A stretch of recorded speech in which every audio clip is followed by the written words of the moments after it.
We are going to court to test the law, to test the Electoral Act, Section 65, to test whether INEC has any power to declare a person as a winner who has not met the mandatory requirement of Section 134 by not scoring 25% of the vote in FCT. Well, we are here today as lawful and law-abiding citizens of Nigeria to express our grievances and protest against the recently concluded Broadway show, otherwise called the presidential election in Nigeria. This election was marred with irregularity. This election was witnessed by international observers, where all of them unanimously in the joint statement confirmed what we already know, that this election was marred with irregularity. This election was manipulated. There was voter suppression in places. There were violence in different parts of the country. We are here today to tell the world that we are aggrieved by that, because the candidate of our party, the People's Democratic Party, he represents millions of Nigerians who wish for a better governance, who pray for a nation where equal opportunities will be open to everyone, a nation where the people will be happy to enjoy governance through restructuring. All of the things that we sold in our campaign, they believed it, they accepted it, they assimilated it, and they came out en masse and in millions to vote. And unfortunately, even though we have on the evidence of the result sheets a duplicate copy of all the result sheet given to our agent at the polling unit, yet if you see the INEC National Coalition, you would see where they would tabulate numbers, and when you come down to the total, different. You will see places where the names of individuals from different parts of the country. You will see where they will say there's a biometric taken on somebody, and yet the background of the biometric picture is somebody who snapped at the comfort of his house.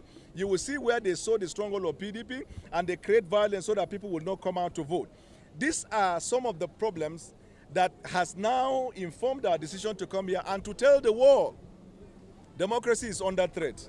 If you look at the African and West African sub-region, you see criminal elements usurping the very beautiful concept of democracy. America was attacked. Their democracy was tried on January 6th, yet they survived because their institutions were strong. We are here to tell the world that they should not allow democracy to be killed in the largest black population in the world, a population of bright-minded, very intelligent Nigerians, a population of people with a determination to achieve the Nigerian dream, where unity and faith, peace and prosperity is the portion of every Nigerian citizen. What was the response of the commission when he came here to submit the letter? Well, they just came out. First of all, they didn't even want to come out, but eventually they had to come out to collect whatever complaint that we have to do. It is hopeful to see that they will be able to address it in the coming election, the governorship election. And let me tell the world to hear, you would see that this Saturday, that the portal or whatever the name is going to be working and it will be uploaded. Everything will be seamless, because this wasn't the target. The target was presidential. That's why even on the day of the voting of the Presidential and National Assembly, all the results of the National Assembly were uploaded without any problem. It was that of the presidential. But the reason why we are maintaining the position about presidential is that the president is the symbol and the seal of authority of a nation. When the president has a good vision for the country, the rest of the country will follow. And so that's why we have lodged the petition for the purposes of, expressing our grievances, but we are in court. We are going to court to test the law, to test the Electoral Act, Section 65, to test whether INEC has any power to declare a person as a winner who has not met the mandatory requirement of Section 134 by not scoring 25% of the vote in FCT.